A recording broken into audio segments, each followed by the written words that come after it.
if you're applying for a green card from inside the U.S. and you're on an H-1B, L-1, marriage case, employment-based case, family preference, this memo is going to affect you directly. USCIS is instructing its officers that adjustment of status is no longer the default path, that now it is an extraordinary act of grace or discretion, and that most applicants should be going home to consular process instead in order to get their green cards. In my opinion, I think this is the biggest update or the biggest policy shifts in immigration that I've seen in the last decade.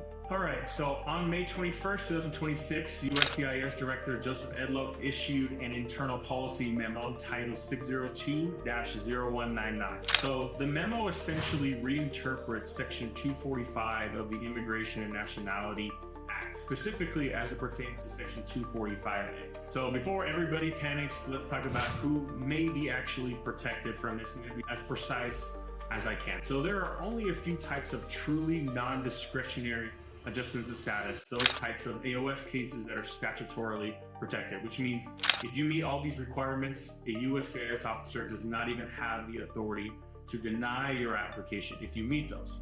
These are very small. I'm going to list these out. Number one, if you're a refugee adjusting under a section of law called 209A2. Number two would be Haitian Refugee Immigration Fairness Act. 3 is NACARA. So these are for Cubans, Nicaraguans, and certain Salvadorans and Guatemalans.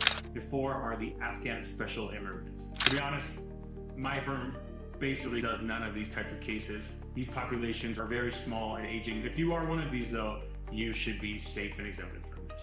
All right, so tier 2 of who may not be affected is where most of the conversation needs to happen, in my opinion. I think a lot of strategy and advanced forethought should be taken here to give yourself the best possible chance to merit approval of adjustment of status. So this second group would include those who have dual intent visas. So these are non-immigrant or temporary visa categories that Congress themselves specifically designed with the understanding that the holder might want to immigrate here permanently.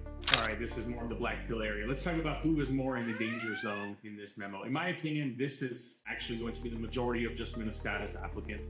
Again, not specific legal advice. Please consult with a licensed attorney on your specific case. Just going to give you my opinion on this. So number one, I think anybody who is applying for adjustment on non-immigrant visas. So that's going to include F1 students, including if you've got OPT or STEM OPT, E2s, TNs, B1, B2s, who overstayed and are trying to adjust status through marriage or family. All of these are 245A. These are all discretionary adjustment of status cases, and none of these are dual intent. Oddly enough, I still think that this high level of scrutiny is going to apply to marriage-based green card applicants for immediate relatives of U.S. citizens. This has historically been the most straightforward case everybody has done for decades. So if you're a spouse of a U.S. citizen, or you're a child of a U.S. citizen under a certain age, or you're a parent of an adult U.S. citizen, those are all immediate relative categories. Historically, it's been so easy to get green cards, permanent residency for those types of applicants, even if you have overstayed, even if you've worked with an authorization. None of these now are statutorily non-discretionary. None of these are dual intent. And the memo doesn't give any specific carve out here. So now officers can essentially treat the choice to adjust status instead of consular process as a negative factor. In closing, I'm going to walk through what the overall meta is now, in my opinion, as to what people should do who want to apply for residency, but who are understandably concerned or are affected by this memo. So number one would be maintain your non-immigrant status at all costs. You got HOL, FTNE, whatever it is, keep it valid and keep it renewed. Don't let it lapse and don't take risks with it. Number two would be start building your outstanding equities file now. For outstanding equities, I would plan things that show that you have significant ties to the U.S. and that you're a person of good moral character. So if you have U.S. citizen children, long residence in the U.S., tax compliance, you've got a good job, no criminal record, military service, community or church contributions, evidence of good moral character overall, right? Do you volunteer, donate blood, give money to charity, etc.? All of those things, you should show that you're a person of good moral character. Number three,